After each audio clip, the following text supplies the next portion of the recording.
സുധീഷ് ഗോപാൽ ചേരുന്നുണ്ട്. സുധീഷ്, ആലപ്പുഴയിലെ വിവിധ ബൂത്തുകളിൽ വോട്ടെടുപ്പ് എങ്ങനെ പുരോഗമിക്കുന്നു?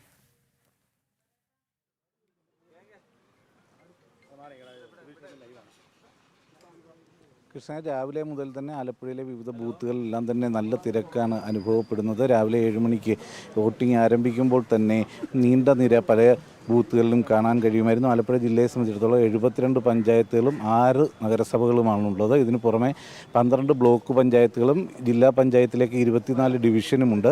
ആ രീതിയിലുള്ള എല്ലായിടത്തുമൊക്കെയുള്ള വോട്ടിങ്ങിന് വേണ്ട ക്രമീകരണങ്ങളെല്ലാം തന്നെ ഇന്നലെ തന്നെ പൂർത്തിയായിരുന്നു.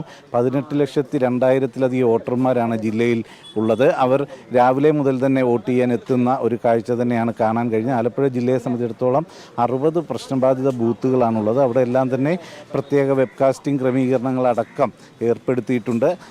ആ രീതിയിൽ ക്രമീകരണങ്ങൾ ഏർപ്പെടുത്തുമ്പോൾ 2000-ലധികം ഉദ്യോഗസ്ഥരാണ് പോളിംഗുമായി ബന്ധപ്പെട്ട് നിയോഗിച്ചിട്ടുള്ളതും. ക്രമസമാധാന പ്രശ്നങ്ങൾക്ക് സാധ്യതയുള്ള ഇടങ്ങളിലെല്ലാം തന്നെ കൂടുതൽ പോലീസിനെയും എല്ലാം തന്നെ വിന്യസിപ്പിച്ചിട്ടുണ്ട്. ഈ രീതിയിൽ മത്സരിക്കുമ്പോൾ ഏതാണ്ട് 2000-ലധികം സ്ഥാനാർത്ഥികളാണ് ആലപ്പുഴ ജില്ലയിലുള്ളത്. അവർ എല്ലാം തന്നെ ഇപ്രാവശ്യം ശക്തമായ ത്രികോണ മത്സരം പ്രതീക്ഷിക്കുന്നത് കൊണ്ട് തന്നെ പോളിംഗ് ശതമാനവും വർദ്ധിക്കാനുള്ള ഒരു സാധ്യതയാണ് ഉള്ളത്. ആ രീതിയിൽ 3 മുന്നണികളും പ്രതീക്ഷ പുലർത്തുന്നു എന്നതും ഇതിനോടൊപ്പം ചേർത്ത് പറയേണ്ട കാര്യമാണ്. നഗരസഭകളിൽ ഓരോ വോട്ട് വീതവും, തദ്ദേശ സ്ഥാപനങ്ങളിൽ 3 വോട്ട് വീതവുമാണുള്ളത്. അതുകൊണ്ട് തന്നെ ഗ്രാമപഞ്ചായത്തുകളിലെ വോട്ടിങ്ങിന് തിരക്ക് കൂടുതലാണ്. കാരണം ഇപ്പം 3 വോട്ടുകൾ ചെയ്തു മാറേണ്ട ഒരു സമയം കൂടി ഉണ്ട് എന്നത് തന്നെയാണ് അതിന് പ്രധാന കാരണമായി കണക്കാക്കുന്നത്. ആ രീതിയിൽ ഇപ്പോൾ വോട്ടിംഗ് പുരോഗമിക്കുകയാണ്. മറ്റു പ്രശ്നങ്ങളോ വോട്ടിംഗ് യന്ത്രങ്ങൾ തകരാറിലാവുന്നതോ ആയ പ്രശ്നങ്ങൾ കാര്യമായി ഇതുവരെ റിപ്പോർട്ട് ചെയ്തിട്ടില്ല എന്നതും ആശ്വാസകരമാണ്. കൃഷ്ണരാജ്.